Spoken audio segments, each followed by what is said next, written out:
15 साल की विमला से यदि विमल शादी कर ले, उसके साथ शारीरिक संबंध बनाए, तो यह बाल विवाह निषेध कानून 2006 और पोक्सो एक्ट 2012 का उल्लंघन होगा, क्योंकि भारत में लड़कियों की शादी की न्यूनतम आयु 18 साल तय है। लेकिन 15 साल की सलमा के साथ यदि सलमान निकाह करे, उसके साथ शारीरिक संबंध बनाए, तो क्या बाल विवाह निषेध कानून और पोक्सो एक्ट 2012 इस स्थिति में भी लागू होगा? इसका जवाब है हां भी और ना भी। प्रणाम इंडिया, ये है ऑप इंडिया। मैं हूं अजीत झा और आप देख रहे हैं न्यूज नामचा। ये भारतीय न्याय व्यवस्था की विडंबना ही है कि मुस्लिम नाबालिग लड़कियों के निकाह को एक अदालत जायज बताती है, दूसरी अदालत नाजायज बताती है। इतने सालों में मुस्लिम लड़कियों की निकाह की न्यूनतम उम्र क्या हो, उसको लेकर वो कोई एक स्पष्ट लकीर खींच नहीं पाई है। मुस्लिम लड़कियों की निकाह की न्यूनतम आयु एक बार फिर से बहस के केंद्र में है, क्योंकि दो अलग अलग हाईकोर्टों ने इस मामले में दो अलग अलग तरह के फैसले दिए हैं। एक फैसले में जो है पंजाब एवं हरियाणा हाईकोर्ट ने ऐसे निकाह को जायज बता दिया है।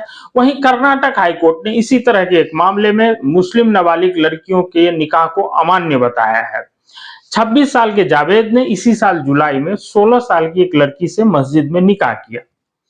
लड़की के परिजनों ने इस पे आपत्ति जताई, शिकायत की, तो उसके बाद पंचकुला के न्यायिक मजिस्ट्रेट ने उस लड़की को चिल्ड्रन होम में भेजने का आदेश सुनाया। इसके खिलाफ जावेद पंजाब एवं हरियाणा हाईकोर्ट चला जाता है और कहता है कि वो जो लड़की है उसको उसके साथ रहने की इजाजत दी जाए।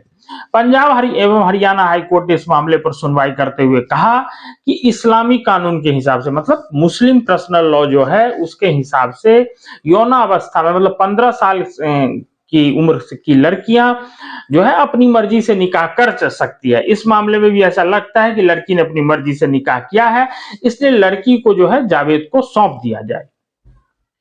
ठीक इसी समय कर्नाटक हाईकोर्ट ने अपने एक फैसले में कहा है कि मुस्लिम नाबालिग लड़कियों का जो निकाह है वो अमान्य है पोक्सो एक्ट 2012 के तहत, और अदालत ने कहा है कि यौन संबंध में जाने की जो उम्र है तय है वो 18 साल है। मतलब सीधे सरल शब्दों में यह है कि अदालत ने कहा है कि 18 साल से कम उम्र की अगर मुस्लिम लड़कियों का निकाह होता है तो वो कानूनी तौर पर जायज नहीं माना जाएगा। इसके पीछे अदालत का कहना है कि पोक्सो एक्ट है जो है वो स्पेशल एक्ट है, इसके कारण वो मुस्लिम पर्सनल लॉ को जो है ओवरराइड करता है। अभी मुस्लिम लड़कियों की निकाह की न्यूनतम आयु को लेकर आने वाले 9 नवंबर को सुप्रीम कोर्ट में भी सुनवाई होनी है। यह सुनवाई एनसीपीसीआर की याचिका पर होगी। एनसीपीसीआर ने अपनी याचिका में पंजाब एवं हरियाणा हाईकोर्ट के उस फैसले को चुनौती दी है जिसमें नाबालिग मुस्लिम लड़कियों के निकाह को इस्लामी कानून के आधार पर जायज बताया गया है। वैसे इस मामले में अदालतों के जो विरोधाभासी फैसले हैं वो पहली बार नहीं आए हैं। ऐसे ही कुछ फैसले जो है मैं आपके ध्यान में लाना चाहूंगा कि 2012 में दिल्ली हाईकोर्ट ने 15 साल की एक लड़की के निकाह को जायज बताया था।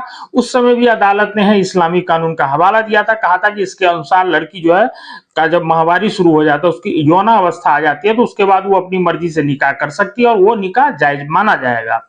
लेकिन 2015 में गुजरात हाईकोर्ट ने अपने एक फैसले में कहा कि बाल विवाह निषेध कानून जो है 2006 उसके दायरे में जो है मुस्लिम समुदाय के लोग भी आते हैं। तो इसका मतलब हो गया कि जो नाबालिग मुस्लिम लड़कियां उनका निकाह जो है वो जायज नहीं है।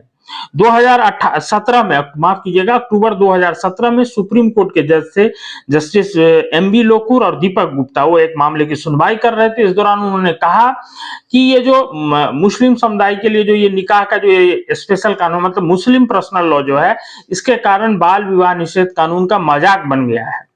इसके बावजूद सितंबर 2018 में पंजाब एवं हरियाणा हाईकोर्ट ने फिर अपने एक फैसले में कहा कि इस तरह का निकाह जायज है, क्योंकि जो बाल विवाह निषेध कानून है वो सामान्य कानून है, जबकि मुस्लिम पर्सनल लॉ जो है वो स्पेशल एक्ट है। जैसे अभी कर्नाटक हाईकोर्ट ने कहा है कि मुस्लिम पर्सनल लॉ को ओवरराइड करता है पोक्सो एक्ट, क्योंकि वो एक स्पेशल एक्ट है। तो सितंबर 2018 में पंजाब एवं हरियाणा हाईकोर्ट ने कहा था कि मुस्लिम पर्सनल लॉ स्पेशल एक्ट है, इसलिए बाल विवाह निषेध कानून 2006 मुस्लिमों पर लागू नहीं होता है। अब आप समझ ही गए होंगे कि इस पूरे विवाद की जड़ में मुस्लिम पर्सनल लॉ है। ये 1937 में आया था। दरअसल 1929 में बाल विवाह रोकने के लिए एक कानून बनाया गया। कठमुल्लों ने इसका विरोध किया। बाद में अंग्रेजों ने कठमुल्लों को खुश करने के लिए मुस्लिम पर्सनल लॉ बना दिया। मुस्लिम पर्सनल लॉ में जो है लड़कियों की निकाह की न्यूनतम आयु क्या हो ये तय नहीं है। इसमें कहा गया है कि जब माहवारी आने लगे, पीरियड शुरू होते ही, जब मतलब लड़की यौनावस्था को प्राप्त कर ले और वो फिर अपनी मर्जी से निकाह करती है तो वो निकाह जायज माना जाएगा। ये देखिए कि कितना बड़ा हमारे देश का दुर्भाग्य है कि 1947 में हम स्वतंत्र हो गए, हम आगे बढ़ते बढ़ते बाल विवाह निषेध कानून 2006 और पोक्सो एक्ट 2012 तक आ गए, लेकिन वो अभी भी वहीं पे टिके हुए हैं। अब अभी तक जो है स्वतंत्र भारत में उनके कानून को बदलने की किसी ने कोशिश तक नहीं की, जबकि समान नागरिक संहिता की काफी लंबे समय से मांग हो रही है। अभी आपको ध्यान होगा कि गुजरात की सरकार ने गुजरात में समान नागरिक संहिता को लागू करने के लिए एक कमेटी का भी गठन किया है, जैसे उत्तराखंड में किया गया है। और पूरे देश में इस कानून को लागू करने की मांग हो रही है, उस दिशा में हम आगे नहीं बढ़ पाए हैं और इस मुस्लिम पर्सनल लॉ को आज तक किसी ने छूने की कोशिश नहीं की है। वैसे मोदी सरकार ने, आपको ध्यान होगा कि पिछले साल लड़कियों की शादी की न्यूनतम आयु 18 साल से 21 साल कर देने के लिए एक बिल लेकर आई थी। संसद के शीतकालीन सत्र में वो ये बिल पास करवाना चाहती थी। विपक्षी दलों ने ऐतराज जताया। इसके बाद इस बिल को संसदीय समिति में भेज दिया गया। जो मुस्लिम संगठन है, जो मुस्लिमों के अगुवा हैं, वो इस बिल के विरोध में उनका एक तरह से कहना था कि मोदी सरकार ऐसा करके इस्लाम में जो है हस्तक्षेप डालने की कोशिश कर रही है। लेकिन आप सऊदी अरब जैसे इस्लामिक राष्ट्रों में ये दुर्भाग्य देखिए, यहाँ जो है सो लड़कियों की शादी की न्यूनतम आयु जो लोग तय नहीं होने देना चाहते हैं और जो हर बात के लिए सऊदी की तरफ ताकते हैं, सऊदी अरब जैसे देशों में भी मुस्लिम लड़कियों की निकाह की न्यूनतम आयु तय है। और जो ये माहवारी वाला है उसका भी हम जानते हैं कि ये एक वैज्ञानिक सामान्य प्रक्रिया है और शरीर का विकास जो है, लड़कियों के शरीर का विकास कोई मजहब से कोई लेना देना है भी नहीं, कोई मतलब उसका वैज्ञानिक तथ्य भी नहीं है। माहवारी भी एक सामान्य वैज्ञानिक प्रक्रिया है।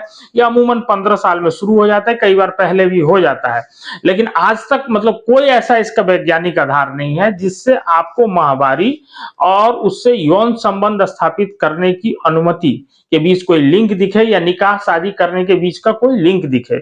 इसके बावजूद जो है इस कानून को अभी तक ढोया जा रहा है। इसके पीछे की वजह वही है जो हमारे मामले में देखते हैं, मुस्लिम तुष्टीकरण का। हम सब जानते हैं कि जो मुस्लिम महिलाएं हैं वो सिर्फ कठमुल्लों के यही एक जो कानून है कि माहवारी आते ही निकाह जायज होता है, उसी से त्रस्त नहीं है। 3 तलाक, हलाल जैसी तमाम जो रूढ़ियां हैं जिसके कारण मुस्लिम महिलाओं को नरकीय जीवन जीने को मजबूर है, दोयम दर्जा है उनको अपने ही समुदाय में हासिल, और उनको जकड़ के रखा गया है, इन कठमुल्लों ने जकड़ के रखा है। तो मोदी सरकार ने इसमें से 3 तलाक से उन लोगों को मुक्ति दिला दी है। तो देर सवेर ये उम्मीद की जा सकती है कि माहवारी आते ही निकाह कर देने की जो ये रूढ़ी चल रही है उससे भी मुस्लिम लड़कियों को आजादी मिल जाएगी। लेकिन ये दुर्भाग्यपूर्ण है कि 2022 में भी हमें इस तरह की स्थिति पर चर्चा करनी पड़ रही है। उससे भी दुखद न्यायपालिका के भीतर का वो विरोधाभास है जिसने महिलाओं के सशक्तिकरण के लिए बनाए गए कानूनों को ही मजाक बना दिया है। आज के लिए इतना ही। प्रणाम।